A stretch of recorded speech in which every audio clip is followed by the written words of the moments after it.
kepada Mahkamah Konstitusi. Tentu Pak Sekjen tadi saya lihat juga sudah mencatat, gitu ya. Baik, terima kasih Pak Heru Widodo. Berikutnya, waktu semakin mendekat ke jam 12, waktu kita berikan selanjutnya Mas Bro Profesor Bayu Anggono, kami persilakan. Beri aplaus untuk Bapak Profesor Dr. Bayu Dwi Anggono.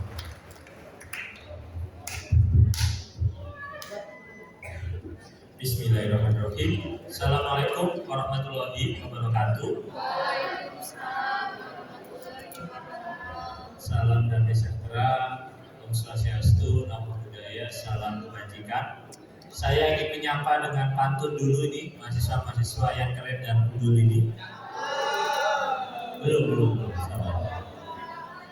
Ke Bogor jangan lupa makan asinan. Pulangnya jangan lupa beli kue bolu.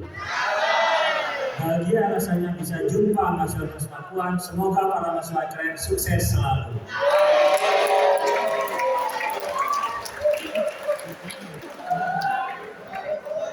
Yang teriaknya paling keras insya Allah lulus duluan lebih cepat. Yang saya hormati Bu Dekan Fakultas Universitas Papua, salam kenal Bu Dekan, senang bisa bersilaturahmi. Universitas Jember terbuka juga berkolaborasi dengan Universitas Pakuan, gitu Bu Dekan. Kemudian yang saya hormati Bapak Sekretaris Jenderal Mahkamah Konstitusi Profesor Dr. M. Guntur Hamzah yang juga Ketua Umum Asosiasi Pengajar Hukum Tata Negara untuk Administrasi Negara. Terima kasih Prof. Sekjen sudah berkenan untuk mengundang saya untuk bisa bersilaturahmi dengan warga FH Universitas Pakuan atau warga Universitas Pakuan yang keren ini. Yang saya hormati dua senior saya, ini Mas Dr. HWL Heru Widodo Lancar yang luar biasa. Kita pasti ingat betul beliau bagaimana kiprah beliau selama ini dalam memberikan akses keadilan pada masyarakat. Juga dosen Universitas Pakuan yang juga ini praktisi Mahkamah Konstitusi, seringkali berperkara di Mahkamah Konstitusi, yaitu Dr. Andi Asrun. Mudah-mudahan juga keduanya diberikan kelancaran dalam pengembangan akademik sebagai dosen. Amin ya rabbal alamin. Bapak Ibu sekalian, saya akan ikut memberikan beberapa pandangan terkait topik seminar kita pada pagi hari ini, yaitu dalam lingkup ilmu saya, yaitu ilmu perundang-undangan, yaitu mengenai pelindungan hak warga negara dalam lingkup legislasi. Saya pertama, begitu dapat undangan ini, saya menyambut antusias karena ini sama-sama di semua fakultas hukum. Semua lulusan fakultas hukum pasti gak ada yang tidak ingin jadi lulusan yang unggul. Ada yang tidak jadi unggul, pasti tidak ada. Semua pasti ingin jadi lulusan yang tentu bereputasi unggul. Nah, untuk bisa unggul Bapak Ibu sekalian, kita butuh 4 ciri lulusan unggul. Mahasiswa unggul itu memiliki 4 syarat. Yang pertama, punya academic knowledge yang baik. Jadi tidak hanya perkuliahan di dalam kelas, di laboratorium, tidak hanya magang Merdeka Belajar Kampus Merdeka, tapi forum-forum semacam ini bertemu langsung dengan praktisi yang selama ini langsung mengemban amanah-amanah jabatan hukum, itu momen yang luar biasa.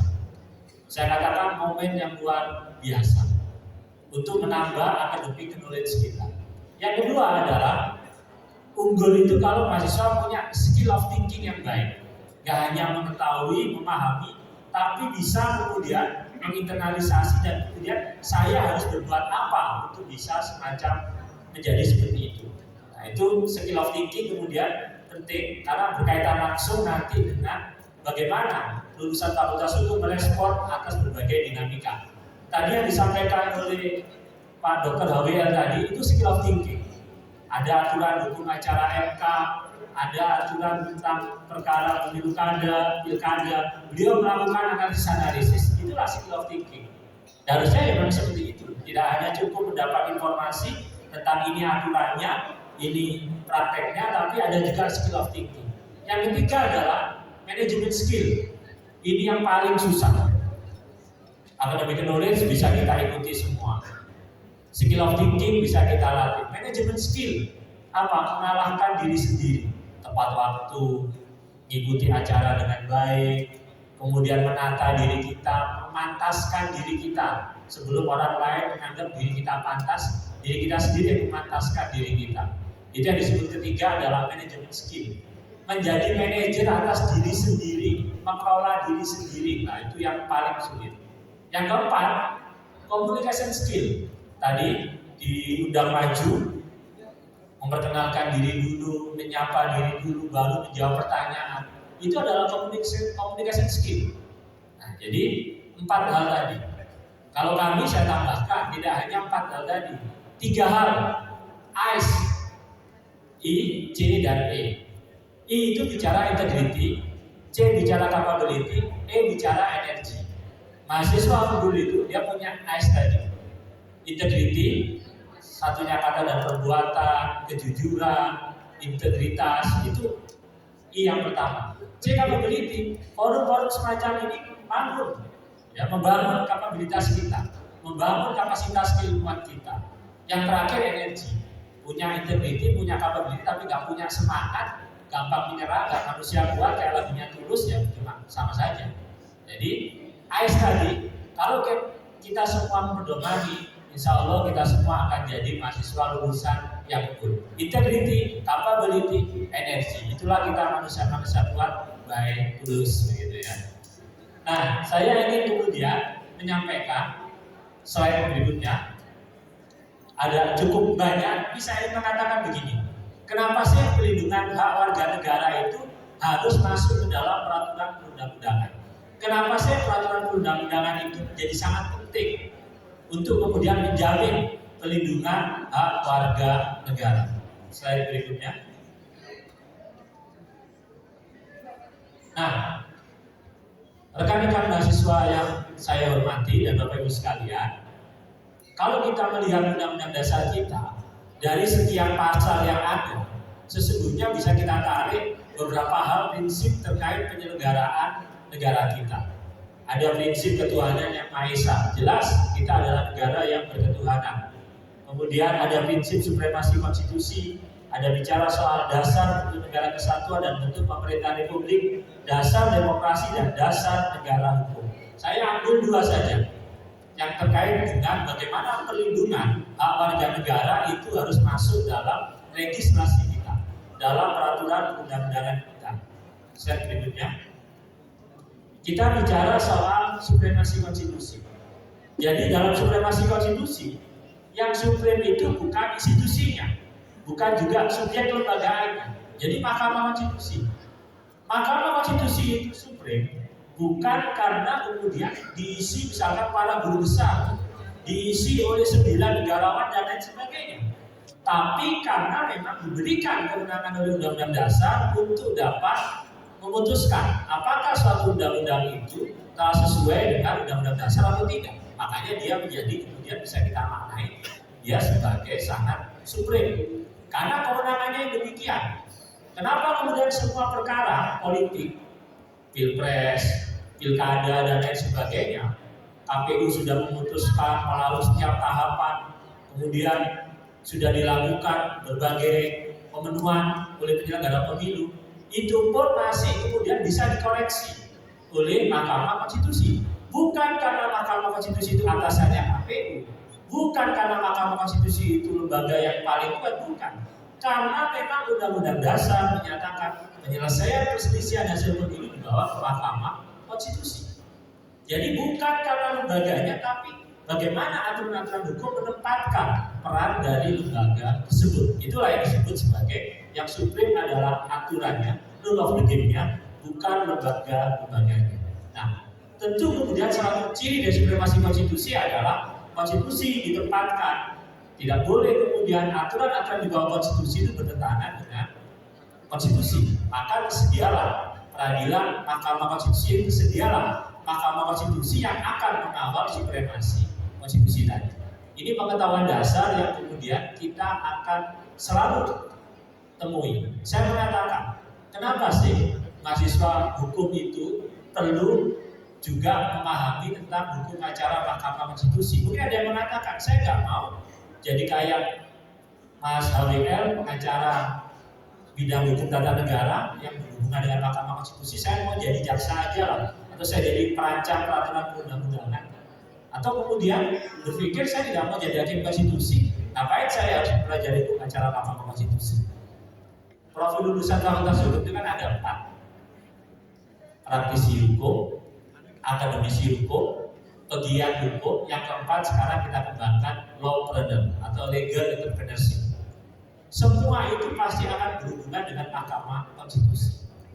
Seorang dosen akademisi hukum, ya pasti dia akan sangat terkait dengan kewenangan-kewenangan yang ada di Mahkamah Konstitusi ketika memberikan, bagaimana yang dikatakan Prof. Guntur, bicara soal hukum positif undang-undang, tidak tahu bahwa undang-undang itu sudah dinyatakan inkonstitusional bersyarat. Masa nggak bisa bedakan apa itu kemudian inkonstitusional dengan inkonstitusional bersyarat?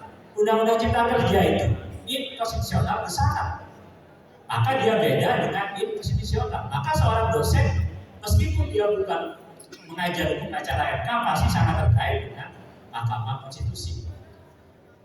Praktisi hukum, jaksa apa misalnya? Jangan lupa ada namanya jaksa pengacara negara. Dalam beberapa kasus dia juga akan berperkara di Mahkamah Konstitusi. Apalagi seorang hakim. Ingat ketika hakim mengadili atau menegakkan atau mengadili suatu perkara yang diajukan perkara konkret kepadanya, dasar undang-undangnya harus dicek apakah oleh Mahkamah Konstitusi pasal atau ketentuan ini kemudian masih dinyatakan konstitusional atau tidak. Itu seorang hakim. Begitu juga profesi lainnya. Jadi saya mengatakan di saat situasi semacam ini tidak bisa kita memilih saya hanya mempelajari ini, saya nggak mau berhubungan dengan ini. Maka kesempatan ini sangat penting tentang bagaimana supremasi konstitusi dan Mahkamah Konstitusi. Slide berikutnya. Slide berikutnya. Nah, Bapak Ibu sekalian, kenapa sih legislasi dalam arti luas peraturan perundang-undangan sangat penting? Ada banyak. Kalau kita lihat pasal 1 ayat 3 Undang-Undang Dasar, kita nggak akan ketemu. Indonesia negara hukum. Itu unsur-unsurnya apa? Tidak ada, karena penjelasan Undang-Undang Dasar sudah tidak ada. Norma di penjelasan sudah diangkat menjadi bagian dari norma atau pasal yang ada di ketentuan Undang-Undang Dasar. Maka ada banyak versi. Julius Stone mengatakan ada 4 prinsip negara hukum. DC mengatakan ada 3. Kemudian ada juga ahli yang mengatakan ada 13 unsur negara hukum dan banyak lagi. Tapi dari semua tadi pasti satu hal yang harus ada dalam negara hukum, asas legalitas. Karena bicara negara hukum, bicara soal kepastian, membutuhkan asas legalitas. Apa itu asas legalitas? Slide berikutnya. Nah, asas legalitas atau Wetmate Destur. Segala tindakan pemerintahan harus didasarkan atas peraturan undang-undang yang sah dan tertulis. Jadi, tindakan-tindakan pemerintahan, mulai pemerintah pusat sampai daerah, dia harus punya alas hukum, punya dasar peraturan perundang-undangan yang itu sah. Peraturan perundang-undangan tapi tidak sah. Apakah kemudian dia dibentuk oleh pejabat yang tidak berwenang atau sudah dibatalkan oleh pengadilan, ya nggak bisa jadi dasar dalam tindakan pemerintahan. Yang kedua, harus ada terlebih dahulu atau mendahului tindakan perbuatan administrasi dilakukan. Nggak bisa ada perbuatan dulu baru dibuat aturannya untuk memberikan legitimasi atas perbuatan tadi. Ini asas legalitas yang kedua. Nah, yang ketiga, setiap perbuatan atau tindakan administrasi harus didasarkan atas aturan. Tidak cukup hanya aturan menyebutkan saya berbuat ketika ada peraturan perundang-undangannya, tapi tidak mampu merujuk bagian mana dari peraturan tersebut yang dijadikan alas hukum dalam melakukan tindakan pemerintahan. Inilah pengertian dari asas legalitas. Slide berikutnya. Nah, asas legalitas itu sudah diakui dalam Undang-Undang Dasar kita. Jadi, asas legalitas sebagai unsur negara hukum. Makanya kita lihat, untuk bisa tahu pasal 1 ayat 3 Indonesia negara hukum itu unsurnya apa, lihatlah pasal-pasal berikutnya. Yang pertama, soal kepastian hukum. Kepastian hukum itu pasti akan bicara asas legalitas, diatur di 28 ayat 1. Ini pasal yang paling sering dijadikan batu uji tolak ukur dalam pengujian di MK. Setiap kita lihat pengujian undang-undang di MK, pasti soal pasal 28 ayat 1 ini nggak pernah ketinggalan. Begitu ya Mas Heru ya, pasal 28 ayat 1 ini. Meskipun sampai sekarang di Undang-Undang Dasar tidak ada definisi tentang apa yang dimaksud kepastian hukum. Nah, nanti saya lihat di slide berikutnya. Saya coba kemarin juga dalam pembukaan saya tulis makna kepastian hukum di dalam 28D ayat 1 ini, sehingga memudahkan baik MK maupun para pemohon ketika kemudian menjadikan kepastian hukum sebagai tolak ukur ketika kita menguji. Kan seringkali dikira peraturan ini atau undang-undang ini tidak berkepastian, tapi ketika ditanya bagian mana tidak berkepastian, kita seringkali masih bingung. Yang kedua, tidak dapat utamanya dalam hukum pidana seseorang dituntut atas dasar hukum yang berlaku surut, asas legalitas dalam hukum pidana. Yang ketiga, pelaksanaan hak asasi manusia termasuk hak konstitusional warga negara itu dijamin, diatur dan dituangkan dalam peraturan perundang-undangan. Jadi kalau kita bicara soal pengakuan, jaminan, pengaturan, ya, perlindungan hak asasi manusia, butuh namanya peraturan perundang-undangan. Karena yang ada di dalam konstitusi hanya prinsip-prinsipnya, hanya pokok-pokoknya. Maka diatur dalam peraturan perundang-undangan. Apa peraturan perundang-undangan itu? Undang-undang, peraturan pemerintah, peraturan presiden, peraturan menteri, peraturan komisi, lembaga, sampai dengan peraturan daerah. Inilah saya katakan ciri dari negara hukum itu adalah asas legalitas. Slide berikutnya. Nah, eksistensi peraturan perundang-undangan jelas sebagai turunan asas legalitas. Undang-undang pasal 20 ayat 1, DPR memegang kekuasaan untuk undang-undang. Presiden dapat mengajukan RUU, satu undang-undang butuh persetujuan bersama DPR dan Presiden. Bahkan saking pentingnya asas legalitas, ketika kemudian asas legalitas itu mensyaratkan segala tindakan perbuatan ada lebih dulu. Saya ulangi, aturan perundang-undangan ada lebih dulu sebelum adanya perbuatan atau tindakan yang mendasarkan tadi. Maka gimana kalau DPR, kita tahu proses membentuk undang-undang membutuhkan waktu, DPR-nya sedang reses atau kemudian ada proses yang harus dilalui cukup panjang mulai perencanaan sampai pengundangan. Pemerintah membutuhkan satu alas hukum, membutuhkan peraturan perundang-undangan dalam bentuk jenis undang-undang untuk melegitimasi tindakannya. Disiapkan yang disebut peraturan pemerintah pengganti undang-undang. Jadi Perpu ini kewenangan Presiden tanpa harus mendapat persetujuan DPR terlebih dahulu menerbitkan satu peraturan perundang-undangan dalam bentuk Perpu. Ini adalah cerminan betapa pentingnya asas legalitas. Aturan mendahului perbuatan, bukan perbuatan mendahului aturan. Itu soal peraturan pemerintah pengganti undang-undang. PP disebutkan bahkan ada kekuasaan pemerintahan tanpa perintah undang-undang, tanpa perintah PP, Presiden ingin mengatur dalam rangka sebagai kepala kekuasaan eksekutif ada namanya peraturan presiden. Di daerah ada peraturan daerah. Inilah menunjukkan betapa asas legalitas itu sangat bergantung pada peraturan perundang-undangan. Slide berikutnya. Nah, apalagi ditambah fungsi-fungsi ini. Jadi saya ingin mengatakan peraturan perundang-undangan, utamanya juga undang-undang, punya kedudukan penting dalam menerjemahkan, mengakui, melindungi jaminan hak warga negara karena tadi fungsi internal, menciptakan hukum, pembaruan hukum, fungsi eksternal, fungsi perubahan, stabilisasi, kemudahan. Kita bisa bayangkan dulu ketika kita masih menggunakan transportasi konvensional, belum ada regulasinya. Tapi begitu mulai berkembang, dibuatlah apa yang disebut fungsi kemudahan tadi agar transaksi, ya, perlindungan dalam memanfaatkan transportasi secara online itu juga punya alas hukum. Artinya peraturan perundang-undangan punya banyak fungsi yang saya ingin sebutkan tadi. Slide berikutnya. Nah, bagaimana kondisi legislasi kita? Ini yang saya katakan. Apa yang saya sampaikan di awal tadi akan begitu knowledge. Sekarang baru kita bicara skill of thinking. Bicara bagaimana kita menganalisis. Ternyata kondisi legislasi kita, kalau kita lihat laporan MK 2003-2021, dari 1.479 putusan pengujian undang-undang, 282 perkara dikabulkan. Artinya 20-20% proses legislasi kita masih menimbulkan persoalan. Nah, tantangannya ada di teman-teman. Ketika teman-teman nanti sudah menjadi lulusan fakultas hukum, apakah akan menjadi bagian yang 20% atau yang 19% ini? Ketika misalkan menjadi perancang peraturan perundang-undangan, menjadi anggota DPR atau menjadi biro hukum di pemerintahan.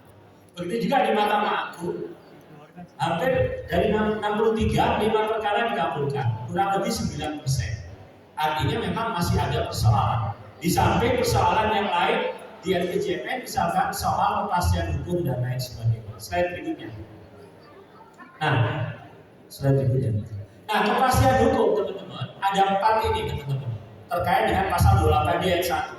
Soal peraturan perundang-undangan itu merupakan pembatasan dalam penyelenggaraan pemerintahan, kepastian terhadap isi dari peraturan perundang-undangan, kepastian soal skenario dari peraturan perundang-undangan, dan kepastian hukum dapat dilaksanakan. Jadi kepastian hukum bukan hanya kepastian adanya aturan, tapi juga kepastian isi peraturan, kepastian skenario dalam peraturan, dan kepastian hukum-hukum tadi dapat dilaksanakan. Slide berikutnya.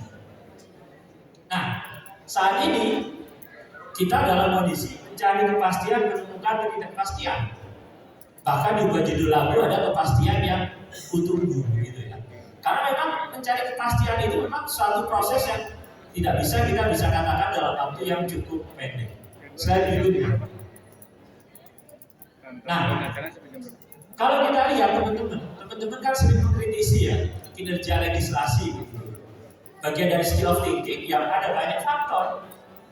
Yang saya ingin mengatakan memang kita masih perlu perjuangan panjang untuk kemudian memastikan fungsi legislasi ini, bicara soal prioritas oleh parlemen, bicara kemudian ukuran-ukuran konstitusionalitas, bicara kompetensi anggota, bicara mencegah korupsi legislasi, sampai soal meaningful participation. Sekarang kita seringkali mendengar istilah meaningful participation, partisipasi yang bermakna. Inilah 5 hal yang berpengaruh. Slide berikutnya. Nah, teman-teman sekalian, di akhir gagasan yang saya sampaikan dalam seminar ini, dalam pertemuan akademik yang sangat baik ini, saya ingin mengatakan kita punya pekerjaan rumah. Kalau kita ingin kemudian hak konstitusional warga negara tanpa harus menunggu Mahkamah Konstitusi, karena kan di MK itu upaya terakhir, pengadilan itu upaya terakhir. Nggak boleh dong ada MK ketika bentuk undang-undang, bentuk perda kita bicara begini. Ya sudahlah, biarkan saja pembentuk undang-undang membentuk. Nanti kalau ada yang nggak beres, kita baru bertemu di Mahkamah Konstitusi atau di Mahkamah Agung. Itu upaya terakhir. Kita perlu memastikan ada 4 hal soal pembenahan peraturan perundang-undangan, mulai penataan jenis peraturan perundang-undangan, penataan prosedur perundang-undangan, penataan substansi, dan penataan kelembagaan. Ini 4 hal. Kalau mau nulis skripsi tentang perundang-undangan boleh. Jadi kalau mau nulis skripsi perundang-undangan nggak bisa lepas dari 4. Soal jenis hierarki materi muatan, soal prosedur dan teknik pembentukan, soal substansi, dan soal kelembagaan. Itu kalau teman-teman tertarik ingin mendalami ilmu perundang-undangan, yang memang belum banyak akademisi yang berkecimpung di sana. Guru besarnya di Indonesia salah hanya ada 3 untuk ilmu perundang-undangan. Nah, akhirnya kesempatan kita untuk kemudian lebih berkiprah lagi lebih luas karena memang sedikitnya yang menggeluti. Slide berikutnya. Nah, saya ingin mengenalkan, makin ke sini, kalau teman-teman belajar filsafat ya, soal misalkan positivisme hukum atau hukum alam, hukum kodrat, semua itu baru bicara hukum yang baik. Itu yang bicara itu Fuller, yang bicara itu Radbud, itu bicara hukum yang baik. Kelsen bicara hukum yang valid misalkan. Maka saya ingin mengatakan, kecenderungan sekarang kita tidak lagi hanya bicara hukum yang baik dan valid, tapi kita juga bicara bagaimana kita menciptakan norma tadi akan baik, agar valid. Itulah yang disebut sebagai perkembangan legisprudens. Slide berikutnya. Ini tertib prosedur. Slide berikutnya. Tertib substansi. Jadi kita punya 2 tertib. Tertib prosedur. Kalau mau legislasi kita baik, prosedurnya harus baik, substansinya juga baik. Soal masing-masing ini saya nanti bisa dibaca sendiri. Slide berikutnya. Nah, demikian yang dapat saya sampaikan. Nanti lebih lanjut bisa membaca sendiri di berbagai tulisan baik buku maupun jurnal yang bisa diakses open access di dalam Google School. Saya pikir itu kurang lebihnya, saya mohon maaf. Saya akhiri. Wassalamualaikum warahmatullahi wabarakatuh. Selamat sore. Terima kasih, Prof. Luar biasa.